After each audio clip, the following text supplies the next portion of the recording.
Semaines, des mois pour certains que chaque jour ils calculaient leur rythme cardiaque, leur foulée, les distances parcourues. Avec un seul objectif, préparer le marathon de New York qui se déroulait aujourd'hui. Plus de 3000 Français y ont participé. Et je vous le disais, beaucoup d'entre eux sont désormais des hommes et des femmes connectés qui mesurent tout de leur performance. Une forme d'auto-mesure permanente qui peut parfois tourner à l'obsession. François Bader, Thomas Lecomte. Ce soir, Mathieu a rendez-vous dans un café parisien. Dans son groupe, un point commun, ils sont sportifs et avec leur téléphone, leur montre et leur bracelet, ils mesurent tous leurs efforts. Ça me permet d'archiver mes runs. Donc voilà, je sais exactement le nombre de kilomètres que je cours par mois, que je cours par an. Quand j'appuie là, ça me met deux petites lumières, ça veut dire que j'ai fait 50% de mon objectif et que j'ai encore 50% à faire. Donc il va falloir se mettre au boulot, quoi. Faites attention, ne vous surestimez pas, ça monte. Ce sont des adeptes du Quantified Self, un terme anglais pour dire qu'ils comptabilisent tout, leurs pas, leur vitesse, leur rythme cardiaque.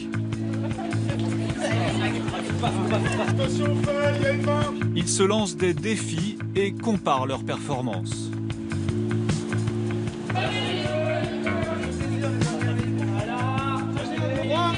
Cette passion, obsession, ils en sont fiers.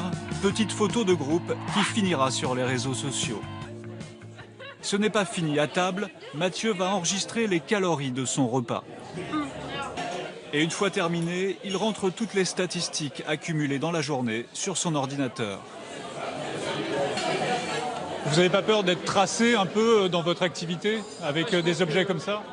Je pense que même sans utiliser ce type de tracking, on est tracé de toute façon. Là, c'est vraiment pour le sport et pour soi et pour son bien-être. Donc là, pour le coup, moi, ça ne me dérange pas d'être tracé. Cette tendance se répand. Près d'un Français sur 4 se sert déjà d'objets connectés pour s'auto-mesurer. Rendez-vous au saut du lit avec Christophe. Bonjour, rentrez. Lui, c'est son temps de sommeil qu'il comptabilise. Son objectif, mieux gérer son repos et donc sa santé. Là aujourd'hui, j'ai dormi 5h56, ça veut dire que je suis en deçà de mon objectif. C'est pas ça qui va vous faire plus dormir?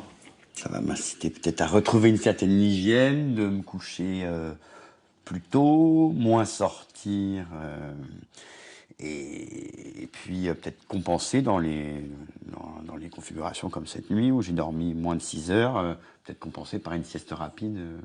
Voilà. Ce type de comportement commence à intéresser les assurances santé.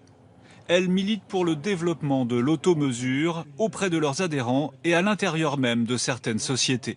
Si tu as la même chose, je sais pas si tu as le même outil. Elles proposent aux salariés des outils informatiques qui mesurent leurs données de santé.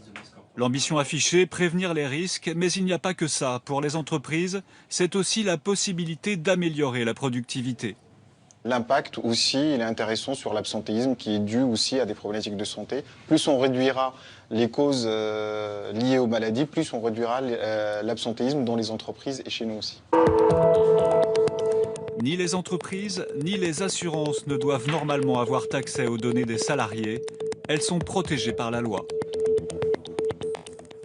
En 2011, sur la scène de